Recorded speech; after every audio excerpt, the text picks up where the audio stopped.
अस्सलाम वालेकुम, welcome to new jobs knowledge guru channel. Airport security force में inspector की बहुत ही ज़बरदस्त जॉब्स अनाउंस हुई है। इन जॉब्स की तमाम तफसीलात आपको हमने प्रोवाइड की थी इससे पहले एक वीडियो में, लेकिन आज की इस वीडियो में आपको बताऊंगा कि आप इन जॉब्स के लिए ऑनलाइन अप्लाई कैसे कर सकते हैं।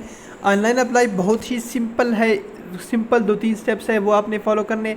इसके साथ इन जॉब्स के लिए जो अच्छी बात है कि तमाम बैचलर डिग्री होल्डर जो है अप्लाई कर सकते हैं, चाहे उसने बैचलर डिग्री किसी भी फील्ड में की है, उसके पास बीए है, बीएससी है या बीएस है, जिस भी फील्ड में है आप अप्लाई कर सकते हैं। जस्ट आपकी जो फिजिकल रिक्वायरमेंट है अगर वो पूरी है, बाकी इसकी जो ओवरऑल सैलरी है, मराहत है, वो भी बहुत ज़बरदस्त है। अब जाते हैं कि आपने अप्लाई कैसे करनी है। अप्लाई के लिए आपने क्या करना है, अप्लाई करने के लिए आपने क्या करना है, गूगल में आना है और गूगल में यहाँ पे टाइप करना है FPSC। बस जो मैं बता रहा हूँ F से है, फेडरल पब्लिक सर्विस कमीशन इसका मतलब है। ये आपने टाइप करना है FPSC या FPSC जैसे आप टाइप करेंगे, या अब यहाँ भी आप ये भी लिख सकते हैं FPSC ऑनलाइन अप्लाई, जो भी आप करेंगे, लेकिन आप FPSC कर ले तो हो जाएगा, आपको कोई मसला नहीं होगा। ये जैसे आप करेंगे तो सबसे पहले आपके पास जो लिंक ओपन होगा, ये देखिए इसमें लिखा हुआ है ऑनलाइन रिक्रूटमेंट, ये वाला लिंक आपने ओपन करना है। इस पे जैसे क्लिक करेंगे तो यहाँ पे कुछ चीज़ें आएंगी। आपने क्या करना है, इसमें सबसे पहला जो ऑप्शन आ रहा है जनरल रिक्रूटमेंट, इसके क्लिक करना है।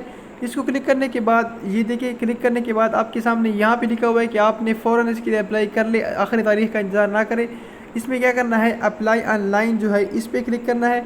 ये देखिए आपके सामने मैं क्लिक कर रहा हूँ। ये क्लिक करने के बाद यहाँ पे वो एक पेज ओपन हो जाएगा। अच्छा, इसमें सबसे पहले आपने क्या करना है, इसमें अप्लाई के लिए आपने क्या करना है, यहाँ पे नीचे आना है सेलेक्ट जॉब, ये जो सबसे पहला ऑप्शन है आपके पास। अब सेलेक्ट जॉब में क्या करना है, आपने जो जॉब्स के लिए, जिस जॉब्स के लिए आप अप्लाई कर रहे हैं, वो हमारी हम जो यहाँ पे वीडियो बना रहे हैं वो कौन सी है, वो है इंस्पेक्टर की जॉब्स, और उसका जो सीरियल नंबर है ये आपने याद रखना है, ये अपने पास नोट रख कर ले, क्योंकि आपको आगे मैं बताऊँगा कि आपने इसके लिए जो चालान फॉर्म भरना है वहाँ पे ये नंबर लिखना होता है। आपने ये चालान फॉर्म में ये जो आपके सामने लिखा हुआ है F4X109-2021, ये आपको मैं बता रहा हूँ, आप इसको याद रखें। आपको कोई भी यूट्यूब में इस तरह का तरीका नहीं बताएगा, तो आप इसको याद रखें और इस तरह आपने इसको याद करके लिखना है, अपने पास सेव करना है। अब आपने क्या करना है, इसको सेलेक्ट करना है, क्योंकि हम इस जॉब्स के लिए अप्लाई कर रहे हैं। जैसे आप इसको सेलेक्ट करेंगे तो आपके सामने वो तमाम जॉब्स की तफसीलात आ जाएंगी। तो यहाँ पे आप कन्फर्म कर सकते हैं कि ये जो जॉब्स है F4X109 सीरियल नंबर वाली वो कौन सी है, इंस्पेक्टर की जॉब्स है, BPS 16 की जॉब्स है। बाकी यहाँ पे वो तमाम जो है इसकी रिस्पॉन्सिबिलिटी लिखी हुई है, लेकिन उसकी यहाँ पे ज़रूरत नहीं है। आपने क्या करना है, नीचे आना है और नीचे आने के बाद ये जो अप्लाई फॉर दिस जॉब है इस पर क्लिक करना है। इस पर क्लिक करने के बाद अब आपने क्या करना है, यहाँ पे मेन स्टेप है, यहाँ पे क्या है, CNIC नंबर है, CNIC नंबर। तो चलो जो भी आपका है वो इंटर करता हूँ मैं आपके सामने। ये लेट सपोज मेरा नंबर है 11, जो भी होगा ये मैं आपको सामने वैसे फ़र्ज़ी नंबर डायल कर रहा हूँ यहाँ पे। तो ये करने के बाद अब आपके अगर आप भी देखें तो आपके सामने यहाँ पे लिखा हुआ है date of fee deposit in bank, fee deposited और बैंक नेम। आपके पास ये जो 3 खाने हैं ये आपने उस वक्त फिल करने हैं जब आप बैंक में पैसे जमा कर लेंगे, इसलिए आपकी ये ऑनलाइन अप्लाई जो है बैंक में पैसे जमा करने से पहले नहीं हो सकती। सो इस अप्लाई में आने के लिए सबसे पहले आपने बैंक में जाके चालान फॉर्म भरना है। जब आप वो चालान फॉर्म भरेंगे तब आपको पता होगा कि आपने कौन सी डेट को फ़ीस जमा की है। लेट सपोज आपने फ़ीस जो है 4 जुलाई को फ़ीस कल आप पे करते हैं, तो आपने यहाँ पे आके वो डेट लिखनी है और यहाँ पे वो बैंक का नाम लिखना है, उसका कोड लिखना है। तो इसलिए आपको सबसे पहले ये अप्लाई करने से पहले चालान फॉर्म डाउनलोड करना है, उसको फिल करना है। तो वो कैसे करना है वो मैं आपको बताता हूँ।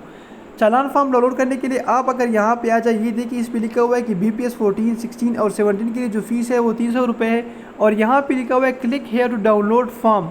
तो इसको आपने क्या करना है, क्लिक करना है। इस पर जैसे क्लिक करेंगे आपके सामने वो चालान फॉर्म डाउनलोड हो जाएगा। ये देखिए यहाँ पे मैं करता हूँ आपके सामने, और इसको आप तरीका भी चार्ट लिया आपको। ये वो चालान फॉर्म है, आपने इसको प्रिंट करना है। इसकी जो है ना 4 कापियाँ हैं, अगर आप इसको गिन ले, ये 1, ये 2, 3, 4, हर एक कापी पे लिखा हुआ है। ये जो है ना ये FPSC की कापी है, ये जो है ना ये कैंडिडेट की कापी है, ये आपके पास रहेगी, आपके अपने पास। ये वाली जो कापी है, ये 2 कापियाँ आपसे बैंक ले लेगा, वो बैंक खुद सेंड करेगा आपको। जो है ना ये 3, 4, 2 कापियाँ बैंक प्रोवाइड करेगा। अब यहाँ पे आपने फिल कैसे करना है, इसको फिल करने का तरीका बहुत ही सिंपल है। फिल करने के लिए देखिए अगर आप यहाँ पे आ जाए तो यहाँ पे लिखा हुआ है बैंक नेम। ये देखिए थोड़ा आपको रोटेट करना पड़ेगा, वीडियो को रोटेट कर ले अगर आपको सही तरह समझ नहीं आ रही।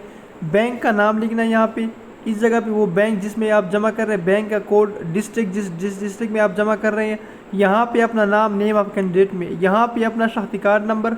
अब मेन जो चीज़ है ना वो यहाँ पे है, ये जो केस नंबर लिखा हुआ है ना, ये क्या लिखना है, जो आप मैंने आपको बताया था कि केस नंबर आप याद रखिए। तो आपका क्या था केस नंबर, आपने लिखना है F4-109 स्पेस, वहाँ पे लिखा हुआ है, आप वहाँ पे देख लिए, मुझे शायद गलती भी हो जाए, 2021 इस तरह कुछ लिखा हुआ था। तो वो जो केस नंबर है वो आपने यहाँ पे लिखना है। ये जो केस नंबर मैं आपको बता रहा हूँ, यहाँ पे बस मसला आपको आएगा, बाकी तो सिंपल सी चीज़ है। आपने लिखना है examination for the post of, कौन सी पोस्ट के लिए आप कर रहे हैं, यहाँ पे आप लिखेंगे कि मैं इंस्पेक्टर के लिए अप्लाई कर रहा हूँ BPS 16। और यहाँ पे आपने क्या लिखना है, पैसे ये लिखने RS 300 रुपीज़ यहाँ पे लिखना है, और यहाँ पे लिखना है 300 रुपीज़, क्योंकि इसकी जो फ़ीस है वो 3। ये सारी चीज़ें फिल करेंगे आपने, चारों को इस तरह फिल करना है। इसको तमाम जो है ना, ये चारों आपने फिल करने हैं, और ये बैंक के पास, और ये सिर्फ नेशनल बैंक में आप जमा कर सकते हैं। नेशनल बैंक, आप इसको याद रखें, नेशनल बैंक में जाना है, आपसे वो 2 कापियाँ ले लेगा और बाकी आपको दे देगा। ये जमा करने के बाद अब आपने क्या करना है, सपोज आपने फ़ीस जमा की है, तो आपने क्या करना है, यहाँ पे आना है। अब आप यहाँ पे आता हूँ, और मैं यहाँ पे, आपने क्या करना है, इस पर क्लिक करना है। जैसे आप इस पर क्लिक करेंगे तो आपसे वो डेट मांगेगा। तो मैं कहता हूँ कि मैंने आज डेट जमा किया है, तो आज कौन सी डेट है, बल्कि कल की थी फ्राइडे को, लेट्स सपोज 2 को, ये देखिए 2/7/2021। आप जिस डेट को जमा करेंगे आपने वो करना है। इसके बाद डिपॉजिट फ़ीस कितनी है, 300 रुपये मैंने जमा किया। इसके बाद बैंक का नेम लिखना है। बैंक का नेम यहाँ पे सिर्फ 3 किस्म के बैंक है, लेकिन आपने नेशनल बैंक में जमा करना है, तो ये नेशनल बैंक मैंने सेलेक्ट किया। अब आपने इसके अलावा किसी और बैंक में आप नहीं कर सकते सिवाय स्टेट बैंक की। बैंक का ब्रांच कोड लिखना है। लेट्स सपोज़ यहाँ पे मैं लिखता हूँ कि वो बैंक जो है मेरा है DI खान ब्रांच है, और उसका जो कोड है ना वो मैं लिखता हूँ, जो भी कोड होगा आपको पता होगा, उस पर लिखा होता है 2052। इस तरह आपने लिखना है, बैंक का नाम लिखना है और उसके आगे कोड लिखना है। अब आपने क्या करना है, बैंक लोकेशन लिखना है, जहाँ पे भी आपका बैंक होगा आपने वो बैंक सेलेक्ट करके इसको करना है, जो आप जिस ज़िले में। ये तमाम चीज़ें करने के बाद आप सही तरह देखिए, यहाँ पे आपकी बारी है, या अपना डोमिसाइल आपने यहाँ पे लिखना है।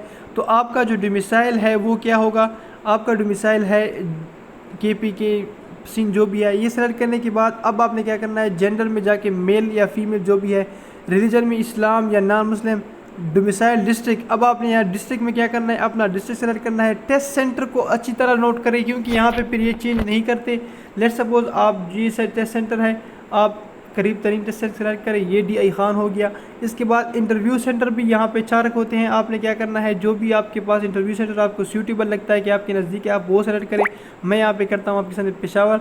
ये करने के बाद अब आपसे ये वो पूछ रहा है कि क्या आपके पास इस जॉब के लिए क्वालिफ़िकेशन है, तो आपके पास है तो इंशाल्लाह आपने क्या करना है, यस करना है इसको। इसके बाद आपके पास ये आखिरी है, ये क्या कहता है, रिज़ल्ट डिक्लेरेशन डेट। इसका मतलब क्या है कि आपकी जो आखिरी डिग्री है, बैचलर की डिग्री, जिसकी बेस पे आप इस जॉब के लिए एलिजिबल हो, उसकी डेट क्या है। आपने क्या करना है, सिंपली DMC पे जाना है, अपने DMC को देखना है, और यहाँ पे वो डेट लेट सपोज़ मैं कहता हूँ कि मेरी जो डिग्री है वो मुकम्मल हो गई है बैचलर की, आपके यहाँ सामने यहाँ पे लिखता हूँ लेट सपोज़ 2016 में, यहाँ पे मंथ लिखता हूँ सितंबर में, और यहाँ पे वो डेट डालता हूँ। तो ये देखिए वो डेट आ गई। यहाँ पे ये कहता है इंटर वेरिफिकेशन कोड, ये जो है ना इस जगह पे आपने जो आपके सामने ये वाला कोड नज़र आ रहा है वो यहाँ पे आपने इंटर करना है। ये कोड है 24, मैं आपके सामने कर रहा हूँ 2482825। तो ये आपने करना है 825। ये करने के बाद अब आपने क्या करना है, प्रोसीड टू स्टेप 2 जो लिखा हुआ है इस पर क्लिक करना है। ये क्लिक करें, या ये देखिए कोड वेरीफाइड, जब ये कोड वेरीफाइड लिखा हुआ आ जाएगा तो आपने करना है प्रोसीड टू स्टेप 2 पे क्लिक करना है दोबारा, और आपके सामने दूसरा स्टेप आ जाएगा। अब आपने क्या करना है, यहाँ पे कुछ भी नहीं है, बस आपने क्या करना है, अपना एक तस्वीर यहाँ पे, अच्छा तस्वीर जो है ना उसकी जो साइज़ है वो 30 KB से कम होनी चाहिए। अगर आपको ये पता नहीं कि साइज़ कैसे कम करते तो आप हमारे चैनल पे जाके वो वीडियो देख सकते हैं, जिसमें मैंने आपको बताया था कि आप FIA के लिए कैसे वहाँ पे साइज़ कम कर सकते हैं। यहाँ पे आपने क्या करना है, सिंपली चूज़ फाइल पे क्लिक करना है। चूज़ फाइल पे क्लिक करने के बाद ये आपने क्या करना है, अपने डॉक्यूमेंट में जाना है, ये देखिए फाइल्स में, या जहाँ वहाँ से अपनी तस्वीर सेलेक्ट करनी है आपने। ये लेट सपोज़ मैंने कोई एक तस्वीर उठाई है नेट से, इसके कोई मतलब जस्ट मैं आपको समझाने के लिए दिखा रहा हूँ, तो आपकी यहाँ पे वो तस्वीर आ जाएगी, जो भी तस्वीर होगी वो मैं आपने यहाँ पे करनी है। यहाँ पे अब आपके देखिए ये चीज़ें आपने फिल नहीं करनी है, ये ऑलरेडी फिल्ड है, ये वाली चीज़ें आप सेलेक्ट नहीं कर सकते। इसके नीचे आना है, यहाँ पे ये री इंटर CNSE, दोबारा आपने CNSE यहाँ पे इंटर करनी है, जो आपने पहले इंटर की थी वही वाली CNSE यहाँ पे इंटर कर लेंगे।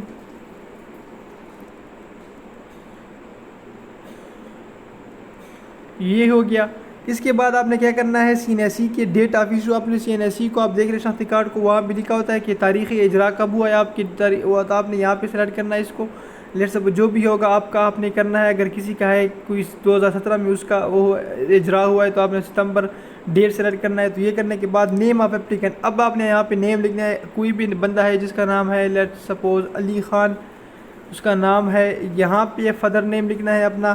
फादर नेम के बाद जो है ना, फादर नेम के बाद आपने फिर आगे लिखना है, ये मैंने लिख दिया, कोई भी नाम लिख। डेट ऑफ बर्थ यहाँ पे डालनी है, जो भी आपकी डेट ऑफ बर्थ होगी आपने यहाँ से इस तरह सेलेक्ट करना है। 1994 है आपकी, अगर कोई अगस्त में जो भी मंथ है आपका वो सेलेक्ट कर दे। अगर आप एज क्लेम कर रहे हैं तो आप कर सकते हैं, अगर नहीं है तो आपने लिखना है यहाँ पे नो नॉट क्लेम, इसको सेलेक्ट करना है। बस इसी तरह यहाँ पे पोस्टल एड्रेस लिखना है आपने। ये सेलेक्ट करने के बाद आपने क्या करना है, पोटेंशियल डिस्ट्रिक्ट करना है। इसको करने के बाद, ये करने के बाद आपने यहाँ पे मोबाइल नंबर लिखना है, और वो वाला मोबाइल नंबर लिखना है जिसकी, मोबाइल नंबर लिखने के बाद आपने वो लिखना है जिसको कन्वर्ट ना किया हो। तो आपने यहाँ पे मोबाइल नंबर एक सेलेक्ट करना है आपकी, लेट सपोज कोई नंबर है 0311। इस तरह करने के बाद आपने क्या करना है, ईमेल एड्रेस यहाँ पे लिखना है। कोई भी आपके सामने ईमेल एड्रेस है वो आपने लिखना है यहाँ पे। ये ईमेल एड्रेस मैंने यहाँ पे लिख लिया। इसके बाद आपने अगर डिसेबिलिटी है तो करना है, अगर नहीं है तो इसको इस तरह रहने देना है। अब यहाँ पे वो कह रहा है कि ऐड एजुकेशन, ये एजुकेशन वाले उसको आपने ख़ास कर देखना है। मैंने कितनी दफ़ा अप्लाई किया है, तो आपने एजुकेशन यहाँ पे सिंपल ये क्या लिखा हुआ है, please enter your education as bachelor degree. सिर्फ़ और सिर्फ आपने बैचलर डिग्री जिसकी बिना पर आप एलिजिबल हो उसके मार्क्स इंटर करने हैं। इसके अलावा कोई भी आपने मैट्रिक एफएससी के नंबर यहाँ पे नहीं डालने, ना आप डाल सकते हो। तो आपने क्या करना है, ये यहाँ पे ऐड एजुकेशन पे क्लिक करना है। इस पर क्लिक करने के बाद तो आपके सामने इस तरह का वो ओपन हो जाएगा। अब आपने क्या करना है, लेट्स सपोज आपकी कोई बीएस है फिज़िक्स में, तो आपने लिखना है बीएस, जिस फील्ड में भी है, बीए है या बीएस है, आपने वो फील्ड लिखनी है बीएस फिज़िक्स क्वालिफ़िकेशन में। इसके बाद आपने क्या करना है, रिज़ल्ट का जो डेट है वो यहाँ पे डालना है। रिज़ल्ट डेट जो भी आपका होगा वो आप यहाँ पे डाल दें। इसके बाद आपने क्या करना है, बोर्ड लिखना है। कोई भी आपकी जो मतलब यूनिवर्सिटी है या बोर्ड है जहाँ से आपने ये डिग्री की है, लेट्स सपोज मैं लिखता हूँ गोमल यूनिवर्सिटी। इसके बाद आपने क्या करना है, ये करने के बाद आपने करना है यहाँ पे अगर आपकी CGPA है तो आपने CGPA को सेलेक्ट करना है। ज़्यादातर CGPA यूनिवर्सिटी में तो आपने यहाँ पे CGPA लिखनी है। लेट्स सपोज आपकी जो CGPA है वो है 3.14। इसके बाद ये करने के बाद आपने यहाँ पे वो ग्रेड सेलेक्ट करना है कि आपका ग्रेड A है, B है, जो भी है। अगर आप इस, और यहाँ पे मेजर सब्जेक्ट लिखना है, कोई भी आप सब्जेक्ट लिख ले, आपने जो ट्रांसक्रिप्ट से देख ले, कोई भी 2-3 सब्जेक्ट आप लिख सकते हैं। ये करने के बाद अब आपने क्या करना है, ये आपके सामने नज़र आ रहा है सेव का ऑप्शन, इस पे आपने क्लिक करना है। ये सेव करने के बाद ये देखिए आपके सामने ये आपकी एजुकेशन जो है ना बस यहाँ पे सबमिट हो गई, और यहाँ से आपका ये जो फॉर्म है ये मुकम्मल हो गया। जस्ट आपने इसको सबमिट करना है। ये देखिए ये नीचे आपके सामने फॉर्म आ जाएगा। ये फॉर्म जब मैं सबमिट करूँगा तो एक ट्रैकिंग ID जनरेट होगी, और वो ट्रैकिंग ID आपने याद रखनी है, इसका स्क्रीनशॉट लेना है आपने। क्योंकि अगर आपकी उसमें कोई भी आपसे मतलब आपको याद नहीं रहता कि मैंने अप्लाई कब की थी, या कुछ भी आपसे गलती होती है, यहाँ पे देखिए इस तरह प्लीज़ वेट का आपका ऑप्शन आएगा, उसके बाद आपकी अप्लाई के लिए हो जाएगी। यहाँ पे ये देखिए जब मैंने इस पर क्लिक किया तो ये मेरे पास अप्लाई हो गई। ये देखिए यहाँ पे लिखा हुआ your application has been submitted successfully. अब आपने क्या करना है, ये प्रिंट का जो ऑप्शन है इस पर क्लिक करना है, और आपके सामने वो तमाम जो डिटेल्स है वो आपके पास आ जाएगी। ये देखिए वो डिटेल आ गई है।